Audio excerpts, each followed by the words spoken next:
छा लिखी छा लिखां छा लिखी छा लिखां सिंध मुंहिंजी अमां दुनिया जा सिंधियो हिक मुठ थी सिंध बचायो सिंध मुंहिंजी अमां सिंध तुंहिंजी मथां छा लिखी छा लिखां सिंध जो क़ौमी आवाज़ radio voice of Sindh London.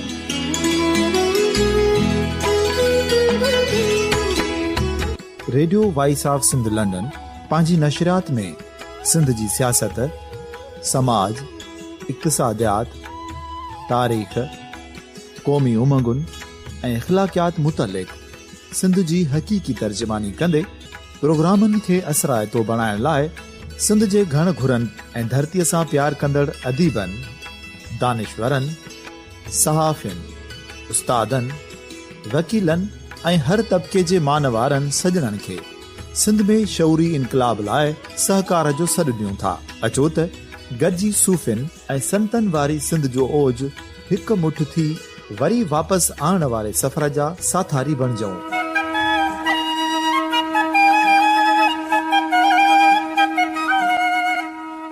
हिक नए सुबुह जी शुरूआत जो पड़ाॾो घर घर, ॻोठ ॻोठ ऐं शहर शहर ताईं पहुचायो। शाल सिंध आबाद ऐं खुशहाल थिए, सिंधी माण्हू सुखियो ऐं सताबो थिए।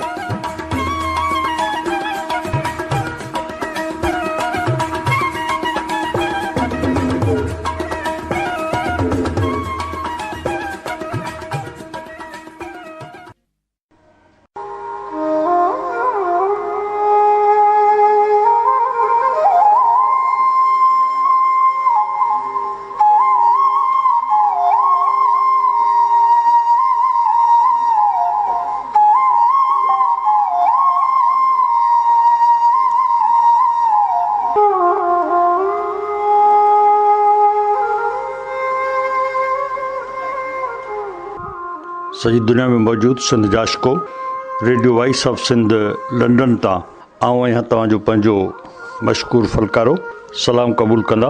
मौज़े सामाइन, अॼु 10 जनवरी जो ॾींहुं आहे ऐं अॼोके ॾींहं ते सिंधी ॿोली जे नाम्यारे शाइर नारायण श्याम जो देहांत थियो ऐं हुन जे विछोड़े जी ख़बर जीअं नशर थी तीअं हर सिंधी माण्हू जी अख ते ॻोढ़ा तरी आया ऐं उहे ॻोढ़ा एतिरो विछोड़े जो दर्द खणी आया जो अॼु हर साल जॾहिं 10 जनवरी जो ॾींहुं ईंदो आहे त उहे विछोड़े जा फट वरी चिकी पवंदा आहिनि। नारायण श्याम सिंधी ॿोली जो हिकु अहिड़ो शाइर हो जंहिंजी शाइरी जे जादू सिंधी माण्हुनि जे दिलनि ते कब्ज़ो कयो। नारायण श्याम हिकु माण्हू न पर हिकिड़े इदारे जो नालो आहे ऐं जॾहिं कंहिं इदारे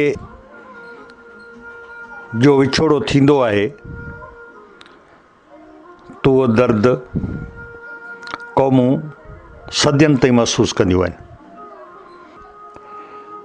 नारायण श्याम जे पीउ जो नालो गोकल दास हो ऐं हिन ख़ानदान जो तलक नागवाणी ख़ानदान सां हो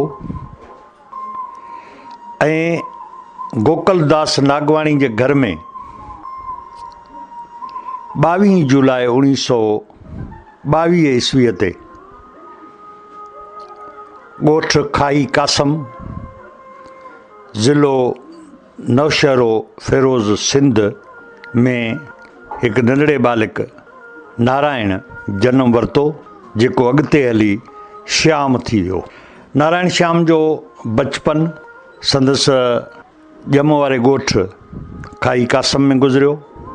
हिन शुराती तालीम बि उते ई हासिलु कई ऐं उन खां पोइ हू उन वक़्त में वधीक तालीम हासिलु करण लाइ कराची वियो ऐं उते हुन कराची जे मशहूरु college DG Sindh science college में दाख़िला वरिती ऐं जितां हुन 1942 में BA जी डिग्री हासिलु कई। उनखां पोइ 1945 जे विच धारे हुनखे नौशहरे में फ़ारसी ॿोली जे उस्ताद तौरु नौकरी मिली। पर जीअं त मथां 1947 में बरे सग़ीर जो विरहाङो थियो ऐं ॿिनि मुल्कनि जो वजूद आयो, हिंदुस्तान ऐं पाकिस्तान, त उन विरहाङे जे वक़्तु जीअं लॾ पलाण शुरू थी त नागवाणी ख़ानदान बस सिंध छॾी ऐं पोइ नारायण श्याम हिंदुस्तान वियो। उते दिल्ली में हुनखे पोस्ट ऐं टेलीग्राफ खाते जी ऑडिट ऑफिस में क्लार्की जी नौकरी मिली, जितां हुन 1980 में हेड क्लार्क जे उहिदे तां रिटायर कयो।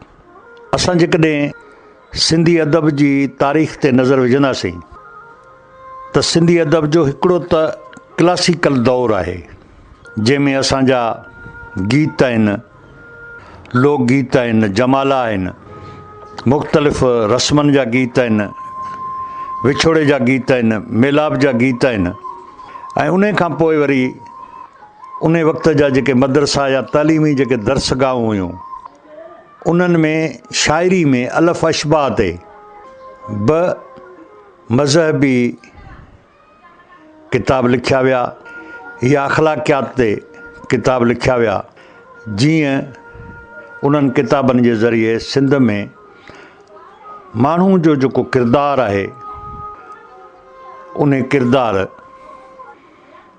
जी तमीर थिए।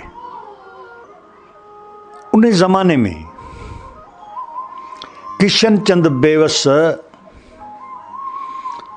हिकिड़ो अहिड़ो सिंधी ॿोली जो शाइर हो जंहिं उन वक़्त में रिवायती जेका सिंधी शाइरी हुई उन रिवायती सिंधी शाइरी खां हटी करे सिंधी शाइरी में नवां तजुर्बा कया। हुन आम माण्हुनि जी ज़िंदगी, आम शयूं, माण्हुनि जा ॾुख, माण्हुनि जूं तकलीफ़ूं, माण्हुनि जो दर्द, माण्हू जो अहसास, माण्हू जूं ख़ुशियूं, माण्हू जा ग़म ऐं लुड़क, उन्हनि सभिनी खे शाइरी जो मौज़ू बणायो ऐं सिंधी शाइरी खे नओं रूप ॾिनो जंहिंखे जदीद सिंधी शाइरी सॾियो वञे थो। किशन चंद बेवस जी शाइरी जी इन नवान पसंदी उन वक़्त जे सिंधी नौजवाननि में या शाइरी जो शौक़ु रखंदड़ माण्हुनि में उन जो वॾो असरु छॾियो ऐं पोइ DG सिंध कॉलेज कराची में सिंधी अदबी सर्किल जो बुनियादु पियो ऐं उन अदबी सर्किल जे सरगर्म कारकुननि में नारायण श्याम बि शामिलु थियो, जेको उनजे शागिर्दी वारो ज़मानो हो।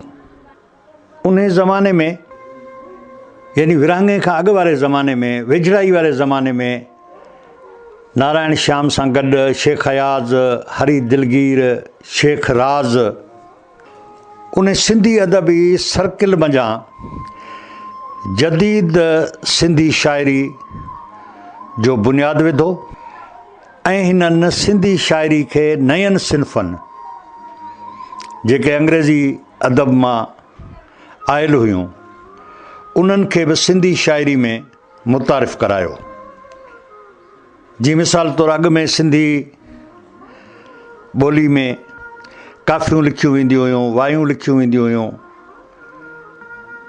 या पाबंद नज़म लिखिया वेंदा हुआ, बेत लिखिया वेंदा हुआ, पर हिननि नौजवाननि या सिंधी अदबी सर्किल जदीद शाइरी में आज़ाद नज़म खे बि शामिलु कयो, सानेट खे बि शामिलु कयो ऐं पोइ अहिड़े नमूने सां तराइल या ॿियूं जेके सिन्फ़ूं सिंधी शाइरी जो हिसो बणिबियूं हुयूं ऐं ईअं सिंधी शाइरी में सिन्फ़नि जो इज़ाफ़ो थियो, नवां रिदम, नवां तजुर्बा ऐं शाइरी जूं नयूं वाटूं ठाहियूं।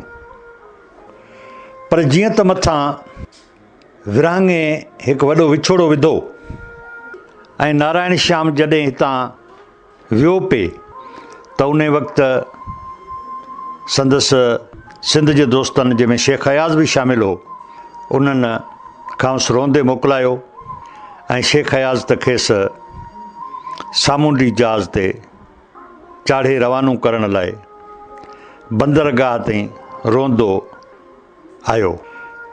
नारायण श्याम जीअं हिंदुस्तान पहुतो त उते सिंध जे विछोड़े जो जेको दर्द हो उहो हुनखे हिकु नासूर जियां पूरी ॼमार सताईंदो रहियो ऐं संदसि शाइरी में उन जिद्दत पसंदी सां गॾु दर्द जा अहसास बि शामिलु थिया। हू बि जेकॾहिं असां ॾिसंदासीं त दुनिया जी जेका शाइरी आहे उन शाइरी में उन ई शाइरी बका माणी आहे या उन ई शाइरी माण्हुनि जे दिलनि ते हुक्मरानी कई आहे, जंहिं शाइरी में दर्द हुजे। छो त जेकॾहिं असां ॾिसंदासीं त दर्द ऐं ख़ुशी उन्हनि जो जेकॾहिं वेही असां काथो कंदासीं त दुनिया में असांजा जेके समाज आहिनि उन्हनि समाज में या ख़ुदि इंसान जूं जेके कैफ़ियतूं आहिनि उन में असां ॾिसंदासीं त दर्द जो तमामु वॾो हिसो इंसानी ज़िंदगी में शामिलु आहे।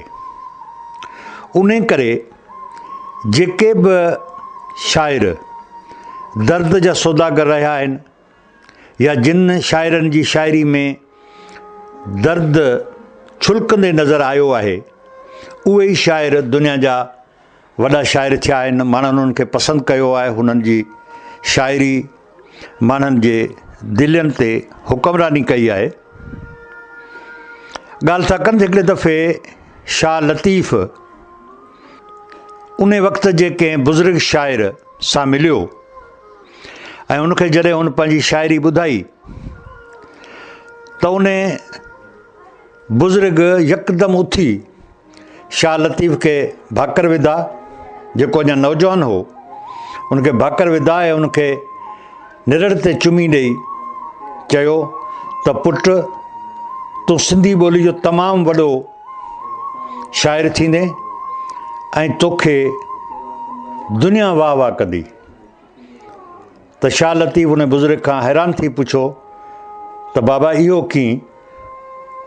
त हुन खेसि चयो त पुटु तुंहिंजी शाइरी में ॿ वॾियूं शयूं आहिनि, हिकु दर्द ऐं ॿियो शीरीनी। तो जेको दर्द जो बयानु कयो आहे पंहिंजी शाइरी में उन में शीरीनी बि मौजूदु आहे, उन में मिठास बि मौजूदु आहे। ऐं जॾहिं दर्द ऐं शीरीनी पाण में मिली वेंदा आहिनि त पोइ उहा शाइरी, उहे अहसास, उहे जज़्बा, उहे लफ़्ज़ माण्हुनि जे दिलनि ते हुक्मरानी करण जी ताक़त रखंदा आहिनि। त नारायण श्याम जी शाइरी में या हुन जी जेका मक़बूलियत थी सिंधी ॿोली जे समूरनि शाइरनि में, जेका उन मथां दर्जो माणियो, उन में विरहाङे जे विछोड़े जो दर्द हो। ऐं सम्झां थो त जेकॾहिं नारायण श्याम सिंध छॾे हिंद न वञे हा त उनजी शाइरी में एॾो वॾो दर्द न हुजे हा, पर जेको विछोड़े जो दर्द हो, वतन खां विछोड़े जो दर्द हो, जंहिं ज़मीन ते हुन नंढड़े हूंदे बालकपण में रांदियूं कयूं हुयूं, उन ज़मीन खां जॾहिं हू टुटो, पंहिंजे बचपन जे यारनि खां जॾहिं हू टुटो, ऐं जॾहिं हुन पंहिंजूं मासूम यादूं हिते सिंध में छॾे जलावतन थियो, त पोइ उहे मासूम यादूं खेसि पूरी ॼमार ॾंभींदियूं रहियूं, ऐं उन ॾंभनि जो दर्द ई हो जंहिं हुनजी शाइरी खे सघ बख़्शी। नारायण श्याम जी शाइरी जो पहिरियों मजमूओ विरांङे खां तुरती पोइ जॾहिं हू हिंदुस्तान में वियो, त उते हुनजी शाइरी जो पहिरियों मजमूओ 1953 में हरी दिलगीर जी शाइरी सां गॾु माकफुड़ा नाले मजमूए में संदसि शाइरी छपी। ऐं माकफुड़ा जी जॾहिं असां शाइरी खे ॾिसूं था त इहा श्याम जी अवाइली तजुर्बाती शाइरी आहे, जंहिं शाइरी में हुन अञा ताज़ियूं विखूं खयूं हुयूं ऐं नवां नवां हुन तजुर्बा कया हुआ, नयनि सिन्फ़नि ते हुन कलमाराई कई हुई। ऐं असां उन माकफुड़ा में नारायण श्याम जी छपियल शाइरी खे तजुर्बाती शाइरी चई सघूं था, जंहिंमें आज़ाद नज़म हुआ, सानेट हुआ, तराइल हो, नज़म हो, अहिड़े क़िस्म जूं नयूं शयूं हुननि पंहिंजी शाइरी में जेके उन वक़्त में तजुर्बा कया, उहा तजुर्बाती जेका शाइरी सां हुनजे पहिरें मजमूए जेको हरी दिलगीर सां गॾु जी शाइरी सां गॾु छपियो, उन में मौजूदु आहे।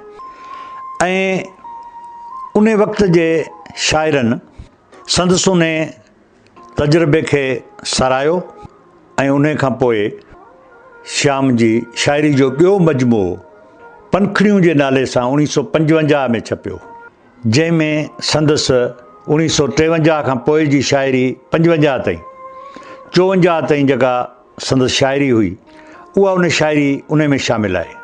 हाणे उन में नारायण श्याम जो वरी हिकिड़ो ॿियो तजुर्बो आहे, जंहिंमें हुन पंहिंजूं रुबायूं, हुन वॾो तइदादु हुनजे रुबाइनि जो आहे, ऐं उन खां पोइ हुन तवील नज़म रूपमाया जे नाले सां जेको 1953-54 वारे अरसे में लिखियो हो, उहो बि शामिलु कयो। ऐं अहिड़े ई नमूने सां सिंधी ॿोली में तवील नज़म लिखंदड़ शाइर जो एज़ाज़ बि माणियो। ऐं रुबाई जेका उन वक़्त में नारायण श्याम जे इन मजमूए में जेके वधि में वधि रुबायूं शामिलु हुयूं, त रुबाई फ़ारसी शाइरी जी सिन्फ़ हुई, ऐं जेका हिकु ख़ासि बहर ऐं उन जे ज़हाफ़नि में लिखी सघिबी हुई। चइनि सिटनि जे ख़्याल जी ऊंडाई ऐं मौज़ू जी हमगिरी सां गॾोगॾु कंहिं हद ताईं चोट जो वॾो अंसर बि रुबाई में शामिलु हुअणु ज़रूरी हो। ऐं नारायण श्याम ठेठ फ़ारसी सिन्फ़ खे आम सिंधी ॿोली जो अहिड़ो वेस पारायो जो सिंधी ॿोली जो लहजो बि सलामत रहियो, उनजा उचार बि सलामत रहिया, उनजो रिदम बि क़ाइमु रहियो। ऐं इहो श्याम जो रुबाई ते तमामु वॾो तजुर्बो हो। ऐं इहो उन वक़्त ताईं सिंधी शाइरी जेका आई हुई मैदान ते, उन में इहो श्याम जो ई पहिरियों तजुर्बो हो जेको उहो करे सघियो। नारायण श्याम जो टियों मजमूओ रंग रती लहर 1956 में छपियो। हिन मजमूए में वरी रंग ई ॿियो, हिन सॼे मजमूए में रुगो गज़ल आहिनि।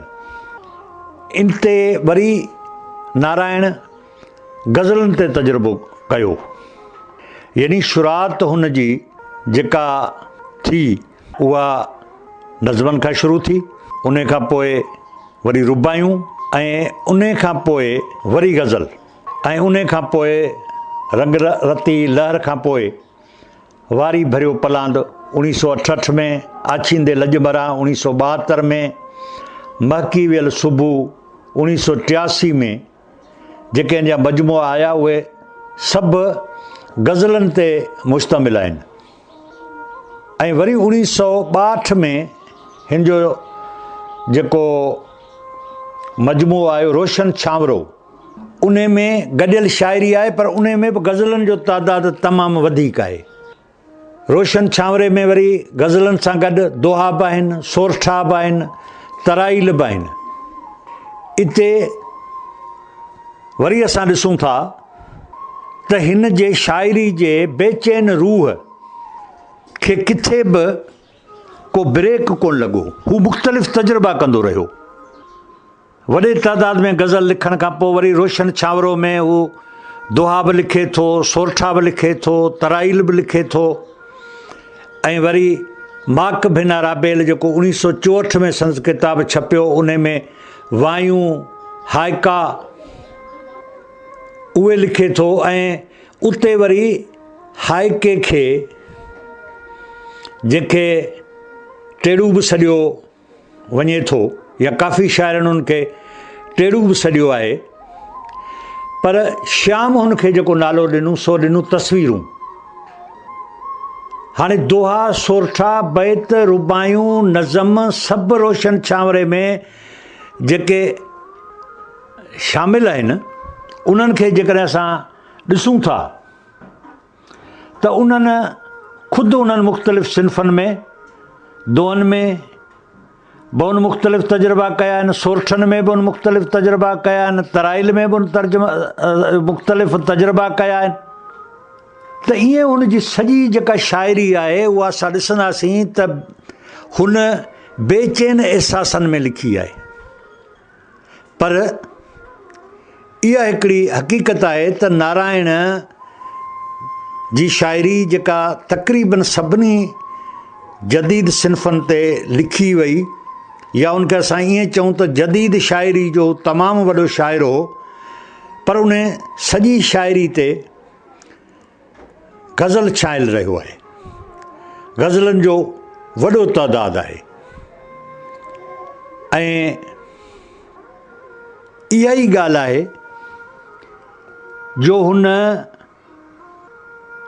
गज़ल में बि मुख़्तलिफ़ तजुर्बा कया आहिनि। बेमिसाल निराला अंदाज़, काफ़ी ऐं रदीफ़ जो निरालो इस्तेमालु, जंहिं सबबु उन तजुर्बनि सबबु हिन खे तमामु वॾो मक़ाम मिले थो। त हिन जेका अक्सरियत जेका शाइरी में जंहिं सिन्फ़ में लिखियो, अक्सरियत सो गज़ल जी सिन्फ़ हुई आहे। उन गज़ल जी सिन्फ़ में बि असां ॾिसूं था त हिन उते बेमिसाल ऐं निराला तजुर्बा कया, जेके हिन जे शाइर हुअण जे क़द खे तमामु घणो ऊचो करे बीहारीनि था। जहिड़ी तरह असां ॾिसंदासीं त उर्दू में मीर, ग़ालिब, फ़िराक, गोरखपुरी जहिड़नि शाइरनि जे गज़ल जूं ख़ूबियूं तारीख़ी संगमेल जी हैसियत रखनि थियूं, तहिड़ी तरह नारायण श्याम जो गज़ल बि जेको आहे सो सिंधी शाइरी में तारीख़ी संगमेल जी क़दुरु क़ीमत रखे थो। ऐं हक़ीक़त में जेकॾहिं असां ॾिसूं त नारायण खां अॻु में सिंधी शाइरी में गज़लनि जो अहिड़ो को बि मिसाल नथो मिले, या अहिड़ो को बि गज़ल नथो मिले नारायण खां अॻु जे शाइरनि जो, त जंहिंजो असां मुक़ाबिलो नारायण श्याम जे गज़ल सां करे सघूं। त नारायण अहिड़े नमूने सां तमामु वॾा जेके तजुर्बा नवाण खां नवाण जी तलाश में अॻिते वधंदो रहियो ऐं मुख़्तलिफ़ तजुर्बा कंदो रहियो। ऐं हुन जी शाइरी जो जेको बेचैन रूह हो, उन ई हुनखे अॻिते हली सिंधी ॿोली जो तमामु वॾो शाइर बनाए छॾियो। नारायण जी शाइरी में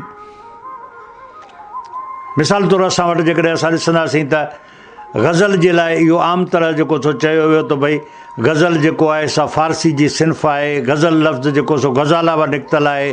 जहिड़े नमूने सां हरणी जा छाल हूंदा आहिनि, अहिड़े नमूने सां हर बंद में जेको सो नओं ख़्यालु हुजे ऐं उन में महबूब जे मुख़्तलिफ़ अदाउनि जो ज़िक्र हुजे, हुसन जो ज़िक्र हुजे। पर श्याम उन फ़िक्री जेको गज़ल जी जेका फ़िक्री साख़्त हुई या ख़्याल जी जेका साख़्त हुई, उन साख़्त में बि हिन तब्दीली आंदी। मिसाल तौरु हिन हक़ीक़त निगारी जी शाइरी में हिकिड़ो वधाउ हूंदो आहे।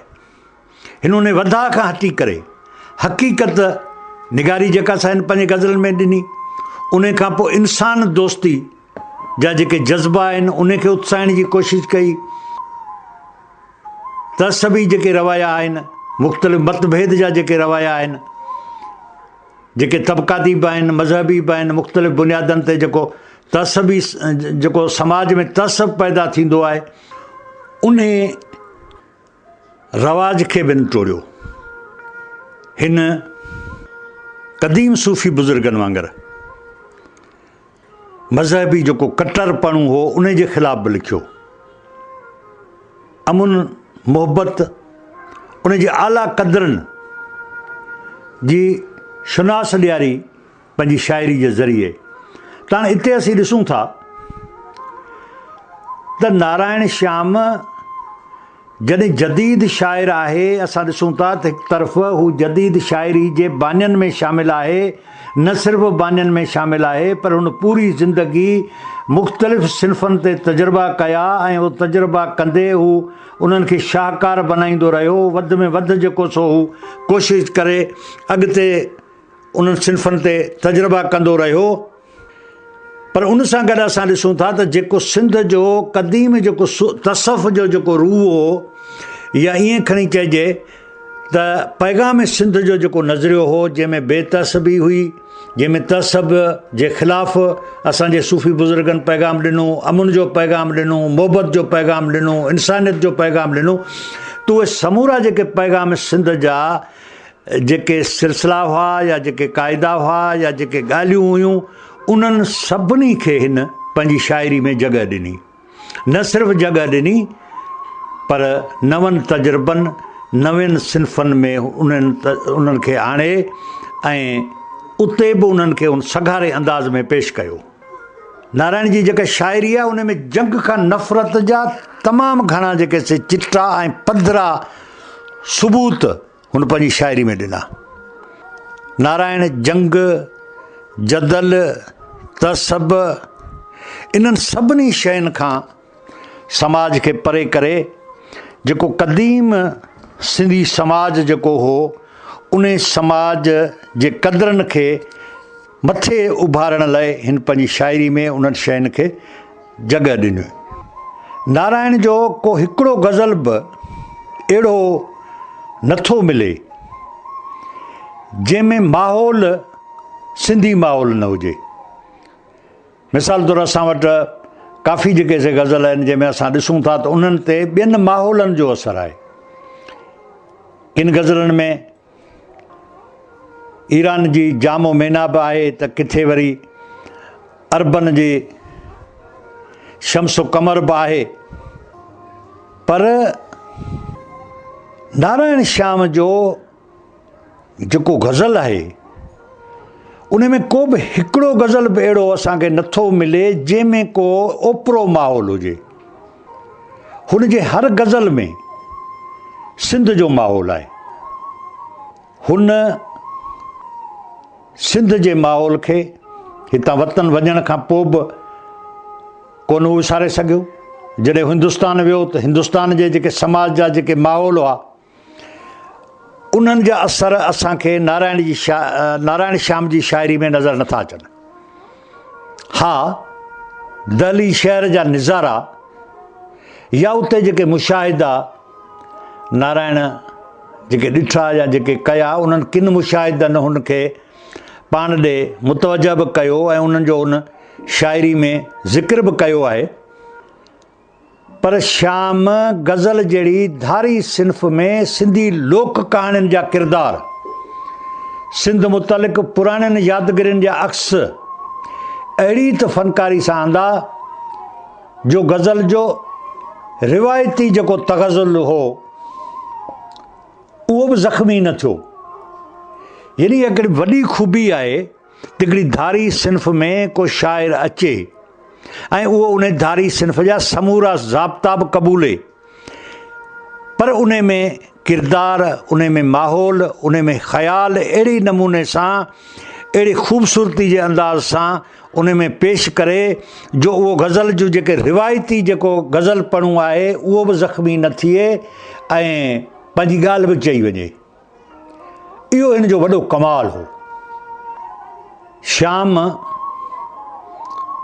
बूंद लहर ऐं समुंड जेको उनजो 1986 में सिंध में छपियो, जंहिंमें 1983 खां 1986 ताईं जा लिखियल गज़ल शामिल आहिनि। उन्हनि में असां ॾिसंदासीं त श्याम जेके गज़ल जी दुनिया में, गज़ल जी सिन्फ़ जी दुनिया में जेके तजुर्बा कया, मुख़्तलिफ़ तजुर्बा, उहे तजुर्बा असांखे उन में नज़र अचनि था। श्याम जा जेके ॿिया किताब आहिनि, नसो रंग, नसा सुराण, ॾात ऐं हयात, राहूं पंध पियूं, निखरियो आहे नींहं, त उन्हनि में असां ॾिसंदासीं त हिकिड़ो त श्याम जा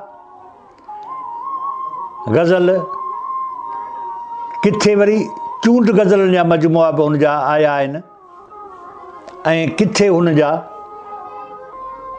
नवां गज़ल बि आया आहिनि। यानी के श्याम जा अहिड़ा किताब आहिनि जेके हुन जी सिधी सही शाइरी सां वास्तो रखनि था, के श्याम जा अहिड़ा किताब आहिनि जेके वरी मुरतिबनि तरतीब ॾिना, जंहिंमें चूंड गज़ल, चूंड शाइरी, उनखे हुनजी उन शाइरी खे उन्हनि मुरतिब करे उन्हनि आंदो। अहिड़े क़िस्म जा बि श्याम जा काफ़ी किताब सिंधी शाइरी जा असांखे मिलनि था। उन खां सवाइ असां वरी जेकॾहिं ॾिसंदासीं त श्याम हिकिड़ो वॾो तर्जुमे निगार बि हो। हिन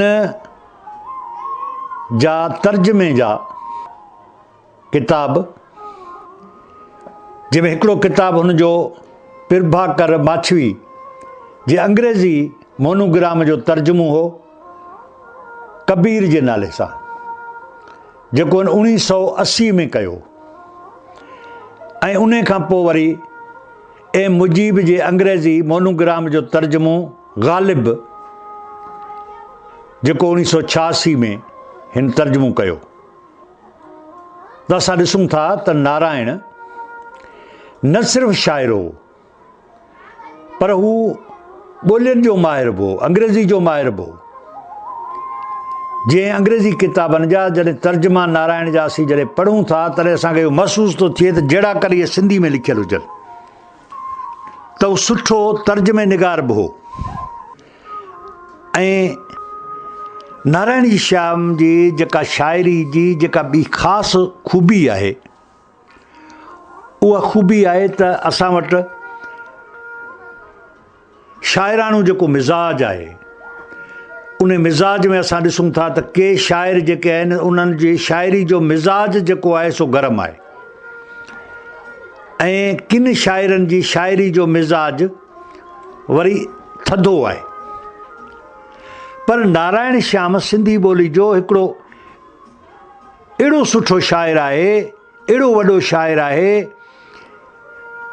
जंहिंजी शाइरी में न असांखे वधीक गर्मी मिले थी, वधीक शिदत मिले थी, ऐं न वरी नरमी थी मिले। यानी हुनजी शाइरी जी हर सिन्फ़ में लफ़्ज़नि जो जादू आहे। त इन्हनि सभिनी ॻाल्हियुनि खे ॾिसंदे असां इहो दावा सां चई सघूं था त नारायण श्याम सिंधी ॿोली जो हिकिड़ो मुनफ़रद शाइर हो,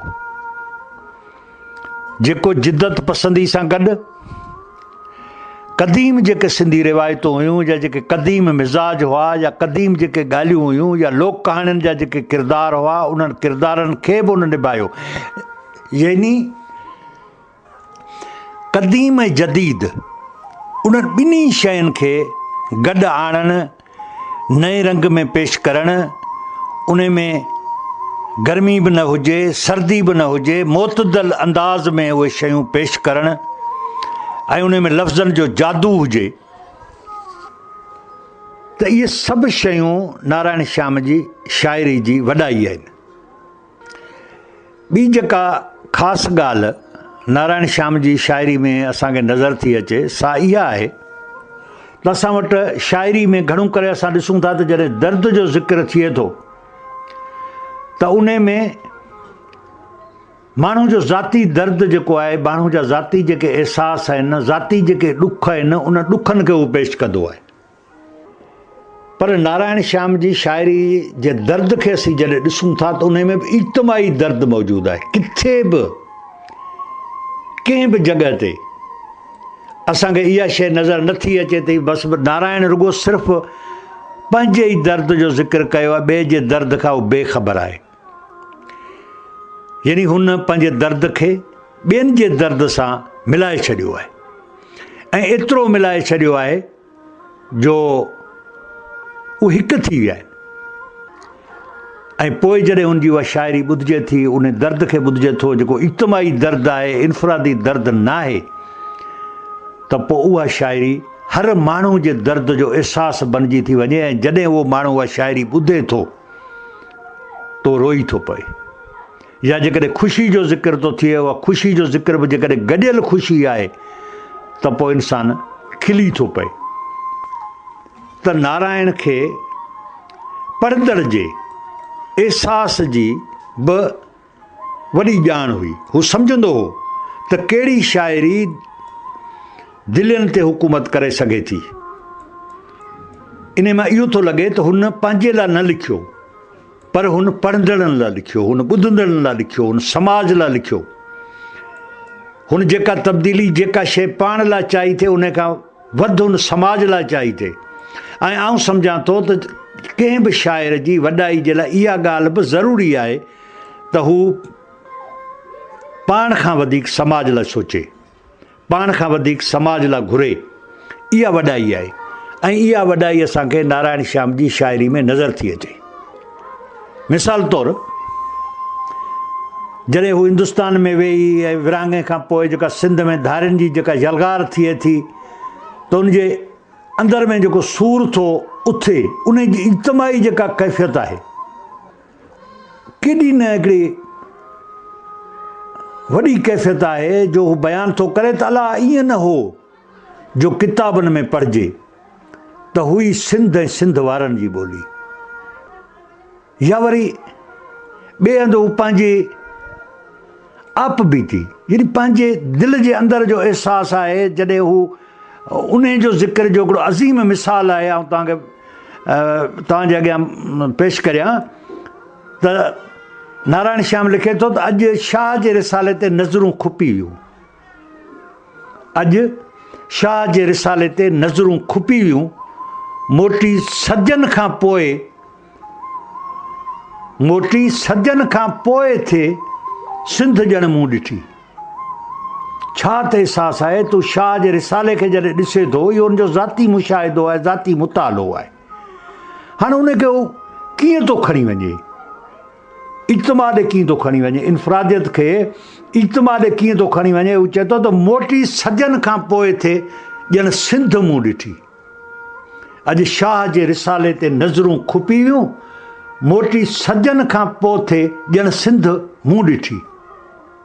कमाल जा लफ़्ज़ आहिनि, कमाल जो जादू आहे जो पंहिंजे इनफ़रादी हिकिड़ी नंढड़ी ॻाल्हि खे खणी ऐं अहिड़े भरपूर अंदाज़ सां पंहिंजे समाज ॾे उछले ऐं इज्तमा ॾे उछले जो सॼे इज्तमा खां वाह वाह निकिरी वञे हली।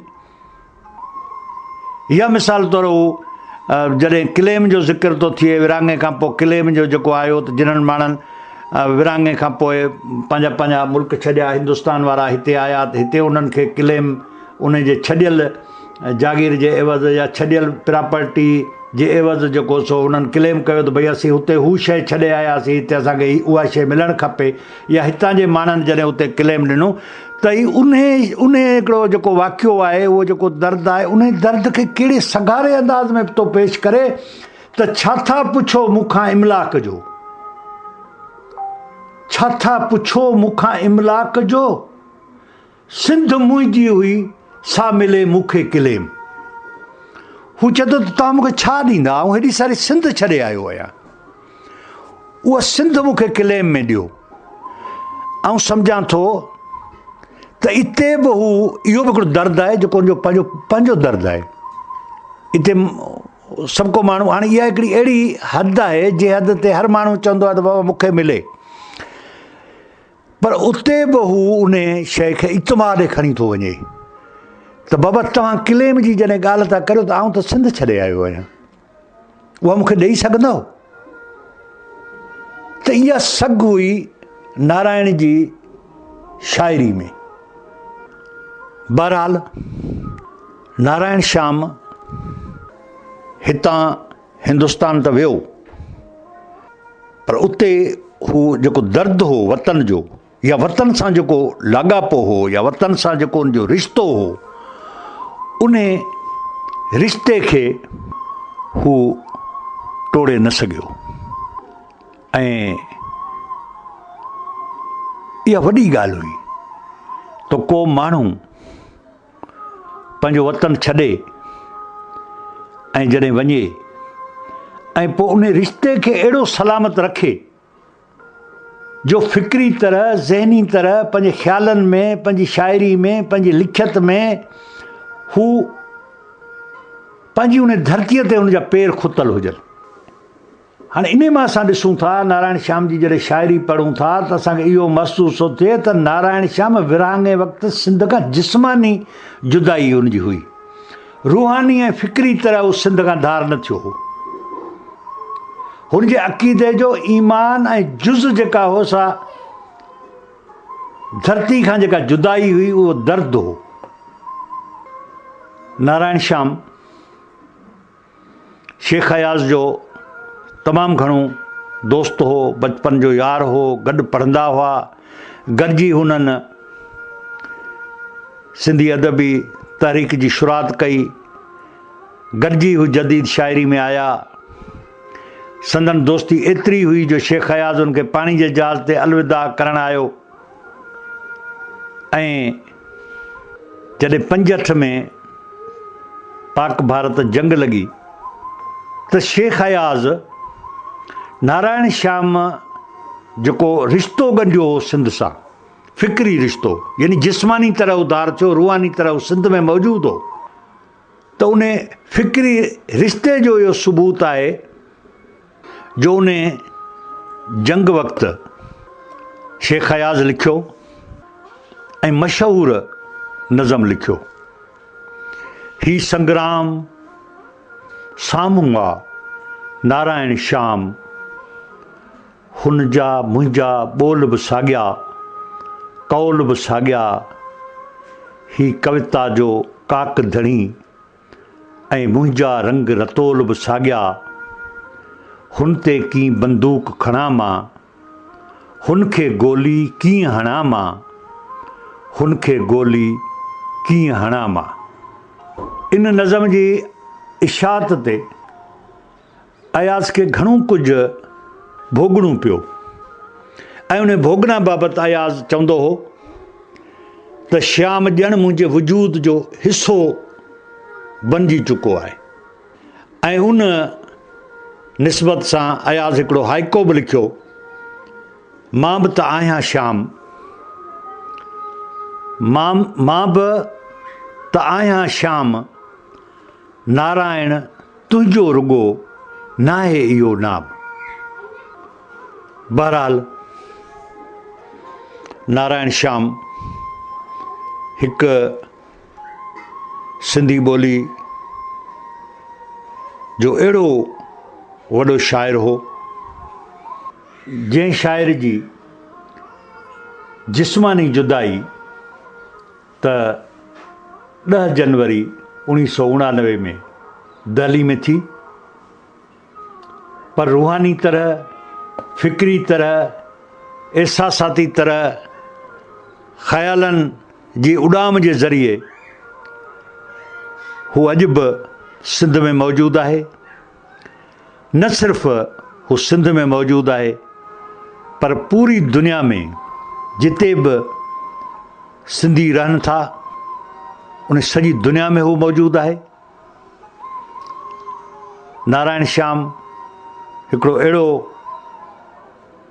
अज़ीम शाइर आहे सिंधी ॿोली जो, जंहिं मौत खे शिकस्त ॾिनी ऐं पंहिंजी अमरता माणे वियो। ऐं अॼु संदसि विछोड़े जे ॾींहं ते सॼी दुनिया में जिते बि सिंधी माण्हू आहिनि, उते खेसि यादि कनि पिया। ऐं radio voice of Sindh London बि उन्हनि यादनि में सॼी दुनिया जे सिंधियुनि सां गॾु आहे, शाल सां। नारायण श्याम जी ज़िंदगी, हुन जे फ़न, हुन जे फ़िक्र जे रूह में लही वञूं ऐं ईअं लही वञूं जो असां जिते बि हुजूं, पर ईअं महसूसु करियूं त असां सिंध में आहियूं।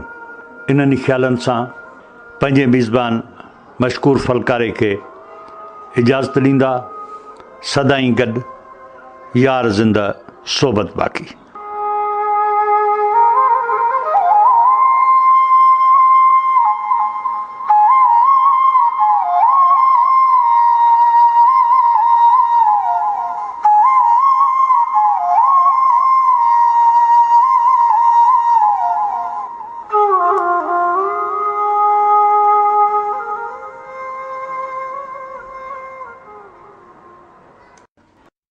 अवां जी समातुनि ताईं radio voice of Sindh London